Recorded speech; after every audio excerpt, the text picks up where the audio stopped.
What is up YouTube, and welcome to this Game of Thrones video.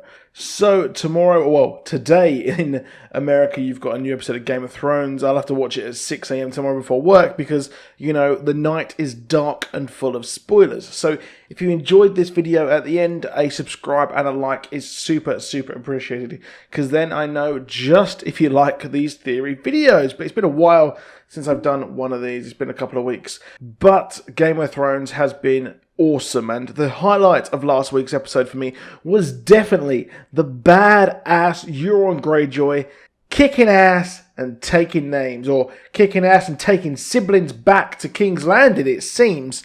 And this episode seems to be all about him. However, this is a video about the White Walkers. Now, one of the curious things about this is the Night's King and his army, and it's very reminiscent of the MCU's Thanos as well. Over the course of the years, we have had these Thanos, and of course the Night's King has slowly been revealed and slowly actually kind of hinted towards and shown. We don't know the motives, really. We do, well, kind of do for Thanos, but we never actually kind of hear from them, from their perspective, that much about anything.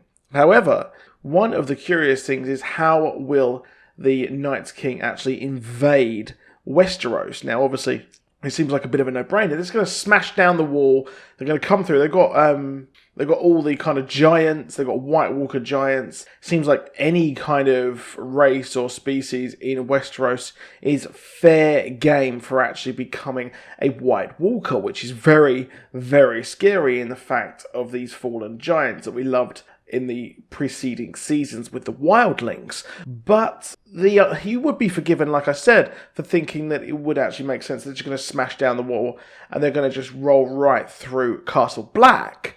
Now, of course, the army for the wildlings, Mance Rayder's army, was absolutely massive. It was humongous. And you would think that, well, if this army couldn't break down that wall, how will the Night's King? Obviously, you know, they're like totally zombies and stuff, and they've got like the entire dead behind them. So everyone who died in that war or whatever, they'll become White Walkers. Now, there's one interesting thing that we've actually seen in the titles for the show. So the intro to this show, well, we have quite a kind of curious look as to what will actually be going on. Now, what is happening?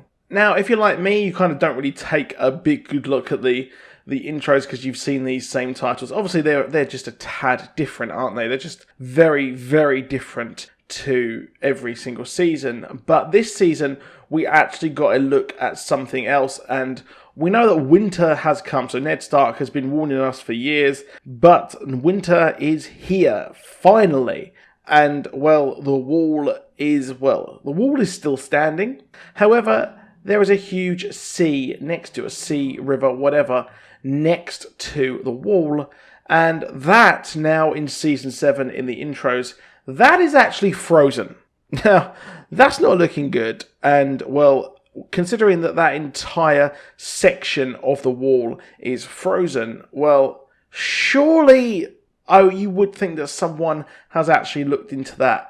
And every winter, I mean, we've had so many, almost 1,000 Lord Commanders. So if you think how long they last, that's a very long time. And you think that, well, every year that freezes. And what do they do about it? Now, we do actually have a castle there. We have Eastwatch by the Sea, which is it was quite prominent actually in the books, to be honest. And, well, that is kind of like the final sort of way of getting around. And considering the wildlings, they wouldn't be able to kind of sail along the sea, to be honest, considering that, well, they don't have much resources. Now, what is very curious here is that, well, Eastwatch by the Sea is actually in command of now the wildlings. So the free folk, they are now in control of Eastwatch by the Sea. And, well, we have something else taking place in Westeros. We saw our friend, the Hound, possibly one of the best characters on the show. Well, he looked into the vision of everything when he saw the visions that Beric Dondarrion was telling him about and all the other characters of the men. Well, he mentioned that he saw the dead marching past where the wall meets the sea. So that is incredibly important. So it does seem like the dead will actually just march past the whole of the wall. They're going to go around and, well, everyone's fucked. They're going to go that way and go all the way south. Presumably they'll probably miss Castle Black, but I expect that Eastwatch, the Free Folk, will actually kind of launch some kind of alarm. So that is crazy there to think that they will actually be going that way. Obviously this is a complete theory and may not actually happen, but so far my theories have been pretty correct. But as well, there is another theory as well, which I read, which was pretty interesting, is that Samwell Tarly could be the one who is actually writing this whole story. I mean, we thought that when we found out that the start of the show, the kind of where we saw all the houses in the intro, well, we saw that was at the place where Samwell now is. And that's really cool, and it does seem like they're really hammering home about writing the history of the show. And, well, Samuel does mention that you need a good kind of poetic title, and what's better than A Song of Fire and Ice? However, that is it for this video. Please do drop a like, please do subscribe, and I'll see you soon, and goodbye.